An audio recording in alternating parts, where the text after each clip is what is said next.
प्रिय विद्यार्थियों, स्वागत आपका श्री श्याम कॉलेज भादरा के यूट्यूब चैनल पर। देखिए, हम बात कर रहे हैं बीए थर्ड ईयर और इसके अंतर्गत हम बात कर रहे थे भारत के अपवाह तंत्र की बात कर रहे थे। बीए थर्ड ईयर के अंतर्गत भारत के भूगोल के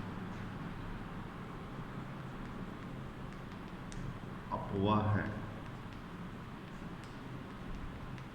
तंत्र, इसके अंतर्गत हमारा जो टॉपिक चल रहा था वो चल रहा था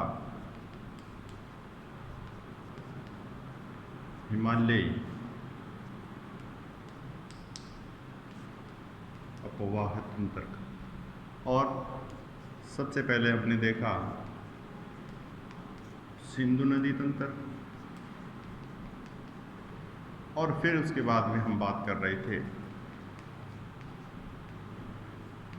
गंगा नदी तंत्र। और गंगा नदी तंत्र के अंतर्गत हमने गंगा नदी के बारे में देखा था और गंगा की जो सहायक नदियां हैं उन सहायक नदियों के बारे में हमने देखा था। और सहायक नदियों की जो विस्तृत विवेचना हमने की है उसमें से यमुना की बात की और हमने सोन की बात की।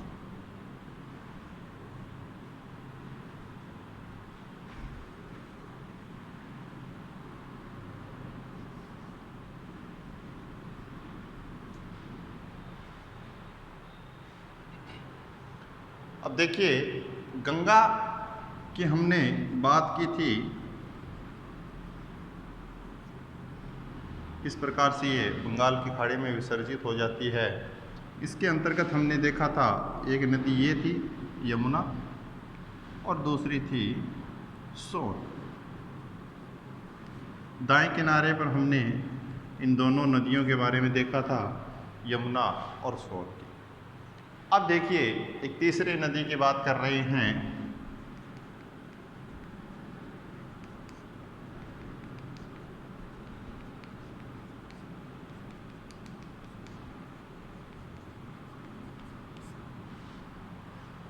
घाघरा नदी की बात कर रहे हैं।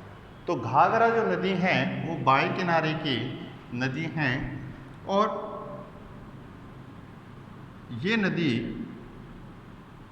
यहाँ पर तिब्बती क्षेत्र है। तिब्बती क्षेत्र में मापचुंग हिमनद का नाम है, ये वहाँ से निकलती है। कौन सी नदी निकलती है? तिब्बती क्षेत्र के मापचुंग हिमनद से घाघरा नदी निकलती है। ये महान हिमालय को काटते हुए, फिर ये लघु को काटते हुए और शिवालिक को काटते हुए क्या करती है? मैदानी भाग में प्रवेश करती है। तो उससे पहले क्या होता है, इसके पश्चिम और पूर्व में ऐसे दो नदियों में ये विभाजित हो जाती है और दोनों नदियाँ समांतर क्रम में चलती है और बाद में दोनों क्या हो जाती हैं? एक हो जाती हैं। दोनों नदियाँ क्या हो जाती हैं? एक हो जाती हैं। ये घाघरा नदी दो भागों में डिवाइड होती हैं। एक शाखा तो इसकी पश्चिम में चली जाती हैं और एक शाखा इसकी पूर्व में चली जाती है। लेकिन जैसे ही मैदानी भाग में प्रवेश करती है ये, तो मैदानी भाग के अंतर्गत जलोढ़ पंख का निर्माण करती है। अब देखिए, पश्चिम में जो शाखा विभाजित हुई इसकी, उसका नाम है कर्णाली नदी, और पूर्व में जो शाखा विभाजित हो जाती है उसका नाम क्या है? गिरवा। तो घाघरा नदी पहले तो दो भागों में डिवाइड होती है, कर्णाली और गिरवा में, और बाद में क्या करती है? मैदानी भाग में एक बन जाती हैं और आगे चलकर जलोढ़ पंख का निर्माण करती हैं और फिर गंगा नदी में समाहित हो जाती है। और गंगा नदी में किस क्षेत्र में समाहित होती है? ये स्थान देखिए, यूपी का है, अवध जिला है और छपरा नाम का स्थान है, वहाँ पर ये किस में समाहित हो जाती है? गंगा नदी में समाहित हो जाती है। तो घाघरा नदी हमने देखा मापचुंग हिमनद से निकलती है, हिमालय को पार करते हुए महाखंड का निर्माण करती है, गहरे गोर्ज का निर्माण करती है, फिर दो भागों में विभाजित हो जाती है, पश्चिम में कर्णाली, पूर्व में गिरवा, और दोनों मैदानी भाग में आकर वापस एक हो जाती है और वहाँ पर जलोढ़ पंखा निर्माण करती है। और लास्ट में जब ये गंगा नदी में मिलती हैं तो वो यूपी में अवध नामक जिला है और वहाँ पर छपरा नामक स्थान है, वहाँ पर आकर मिल जाती है। ठीक है। उसके बाद में एक नदी और आती है जो बहुत महत्वपूर्ण नदी है, ये किस दृष्टि से है ये भी देखेंगे। अब देखिए जो कोसी नदी है वो कोसी नदी तिब्बती क्षेत्र से ही निकलती हैं, इसी क्षेत्र से निकलती हैं, इस प्रकार इसी तिब्बती क्षेत्र से निकलती हैं। और ये इसलिए महत्वपूर्ण है कि ये कुल 7 नदियों के संगम के द्वारा बनी हुई नदियां हैं। इस कोसी नदी का जो निर्माण हुआ है वो 7 नदियों के मिलने के कारण हुआ है। वो बिल्कुल छोटी छोटी नदियां हैं। उसके अंतर्गत जो सबसे बड़ी नदी है वो नदी है अरुण। इन 7 में से अरुण जो नदी हैं वो ही आगे क्या बन जाती हैं, कोसी नदी बन जाती है। प्रमुख शाखा इन 7 में से अरुण है, तिब्बती क्षेत्र में ये निकलती हैं और वहाँ से ये शिवालिक को पार करती हैं और शिवालिक को पार करने के बाद में ये विशाल मैदान में आती हैं। अब देखिए इसके पीछे इस कोसी नदी के अंतर्गत ऐसी क्या चीज़ है, ये जब शिवालिक को पार करती हैं तो उससे पहले यहाँ पर एक पर्वत श्रेणी है और यहाँ पर एक पर्वत श्रेणी है। उत्तरी पर्वतीय प्रदेश के अंतर्गत हमने देखा था कि सिक्किम में हिमालय की सबसे ऊंची चोटी पाई जाती है, यहाँ नेपाल में सबसे ऊंची चोटी पाई जाती है माउंट एवरेस्ट। और यहाँ पर एक पर्वत श्रेणी है धौलाधर। तो जब तिब्बती क्षेत्र से निकलती हैं तो माउंट एवरेस्ट और धौलाधर दोनों पर्वत श्रेणियों के मध्य से होकर निकलती है, बाद में गहरे गड्ढे का निर्माण करती है, फिर शिवालिक आगे का पार्ट आता है उसको पार करती है और लास्ट में जलोढ़ पंख का निर्माण करती है जब मैदान में प्रवेश करती है और अंत में ये किस में समाहित हो जाती है, गंगा नदी में समाहित हो जाती है, बिहार के क्षेत्र में। ये जो क्षेत्र है ये किसका क्षेत्र है, बिहार का क्षेत्र है। बिहार के अंतर्गत गंगा नदी में समाहित हो जाती है। अब देखिए इसकी महत्वपूर्ण विशेषता ये है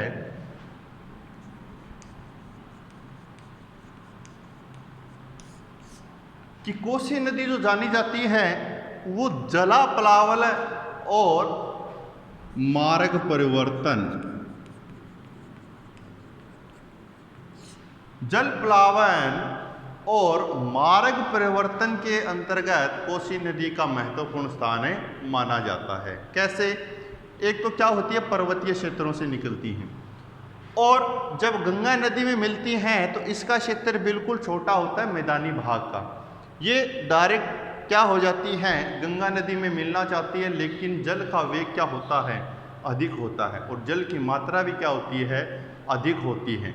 जैसे ही मैदानी भाग में प्रवेश करती हैं तो साथ साथ में क्या होता है, इसका मार्ग भी परिवर्तित होता है।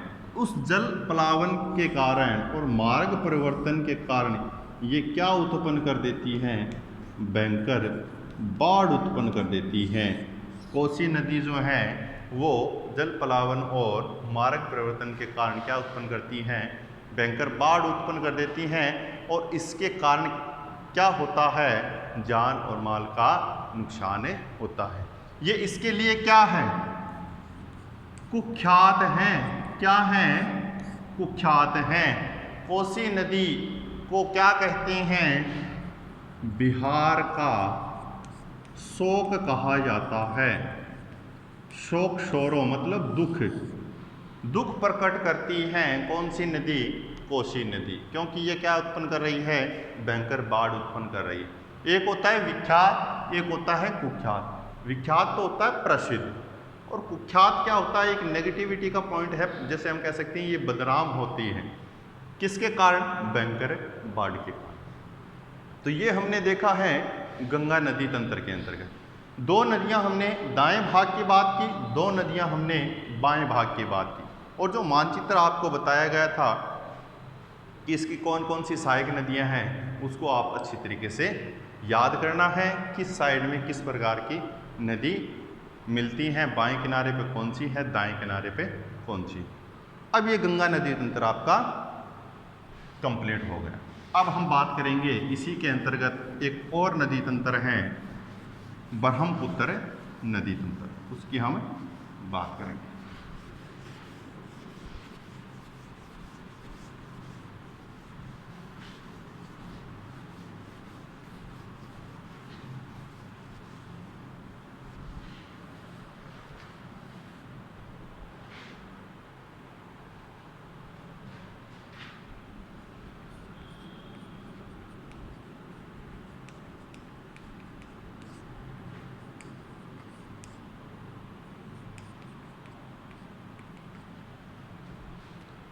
ब्रह्मपुत्र नदी तंत्र, ये इसका उद्गम कहाँ से होता है और किस अपवाह तंत्र के अंतर्गत सम्मिलित कर रहे हैं हम, हिमालयी अपवाह तंत्र के अंतर्गत सम्मिलित कर रहे हैं। कहाँ से इसका प्रवेश होता है, कौन कौन से क्षेत्रों में ये जाती है और अंततः कहाँ विसर्जित हो जाती है, इन्हीं मुख्य बिंदुओं पर हमें बात करेंगे। तो देखिए,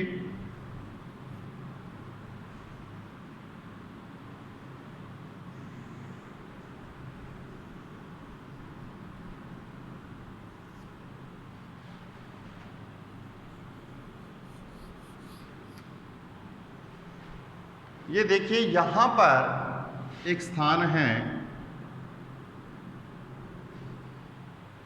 यहीं पर हमने सिंधु नदी का उद्गम बताया था। इसी के समीप किसका उद्गम माना जाता है, ब्रह्मपुत्र का उद्गम माना जाता है। कौन सा क्षेत्र है, तिब्बती क्षेत्र है। इस तिब्बती क्षेत्र के अंतर्गत यहाँ पर एक झील है, कौन सी,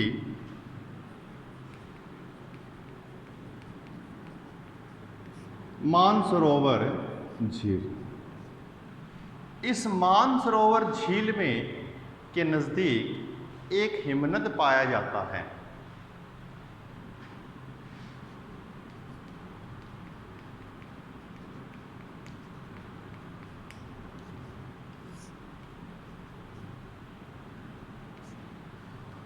चेमांगयुंगडुंग।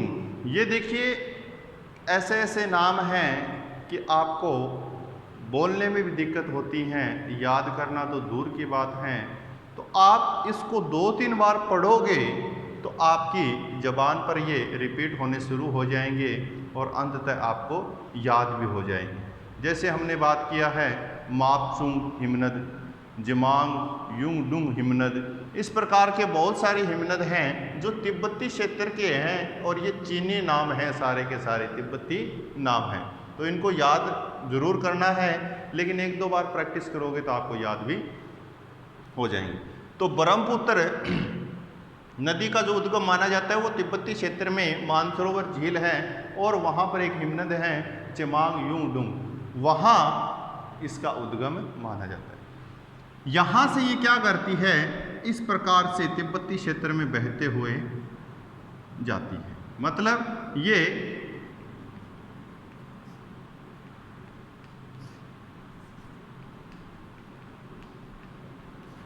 महान जो हिमालय है उसके समांतर तिब्बती क्षेत्र में ऐसे बहते हुए लगभग 1100 किलोमीटर की दूरी तय करती है।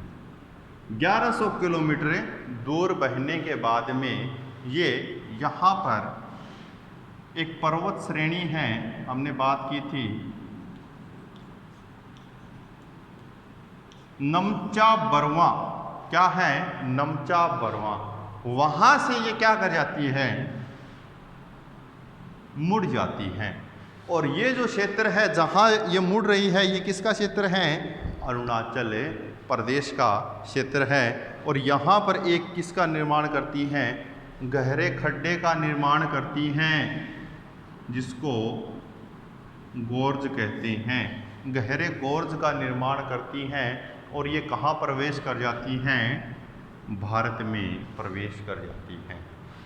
और यहाँ पर इसको किस नाम से जानते हैं, जब भारत में ये बहती है अरुणाचल प्रदेश के क्षेत्र में, तो इसको दिहांग कहा जाता है। क्या कहा जाता है, दिहांग। जब ये तिब्बती क्षेत्र में बह रही हैं, इस समय इसको याद रखना सांगपो के नाम से जाना जाता है। ब्रह्मपुत्र नदी को तिब्बती क्षेत्र में किस नाम से जाना जाता है, सांगपो के नाम से। जब ये भारत में प्रवेश करती हैं तो इसको क्या कहा जाता है, दिहांग। और यहीं पर इसके अंतर्गत दो नदियां और सम्मिलित होती हैं इसी के किनारे, दिबांग, ये दिबांग है, ये दिहांग है। और यहाँ पर एक और नदी है, लोहित नदी, ये भी इसमें मिल जाती है। तो दिहांग के अंतर्गत दो नदियां मिली, दिबांग और लोहित। यहाँ से फिर ये असम राज्य में प्रवेश करती हैं। जब ये असम राज्य में प्रवेश करती हैं उस समय इसका नाम क्या लिया जाता है, ब्रह्मपुत्र लिया जाता है। तो कई बार ऐसे कंपटीशन एग्जाम में ऐसे क्वेश्चन आए हुए भी हैं कि ब्रह्मपुत्र को ब्रह्मपुत्र कब कहा जाता है या कहाँ कहा जाता है, किस राज्य में कहा जाता है। तो किस राज्य में कहा जाता है, असम के राज्य में कहा जाता है, असम घाटी के अंतर्गत। और असम में ये लगभग 725 किलोमीटर की दूरी तय करती है असम घाटी के अंतर्गत। और यहीं इसके अंतर्गत सुबनसरी,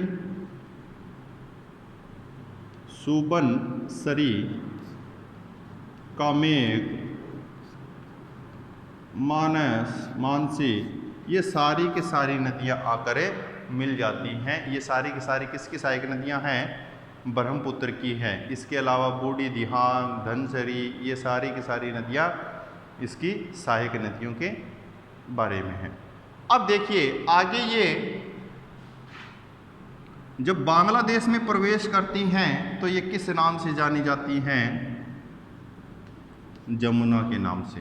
और इसमें जब पद्मा जो गंगा थी वो मिल जाती हैं तो आगे किस नाम से जानी जाती हैं, मेघना के नाम से जानी जाती है। और अंततः किसका निर्माण करती हैं, विश्व का जो प्रसिद्ध डेल्टा है उस डेल्टे का निर्माण करती है, सुंदरवन डेल्टा। और फिर ये आगे कहाँ विसर्जित हो जाती है, बंगाल की खाड़ी में विसर्जित हो जाती है। अब देखिए जब ये नदी इस क्षेत्र में बह रही होती हैं असम के राज्य में, तो इसमें काफ़ी अपरदित पदार्थ होते हैं।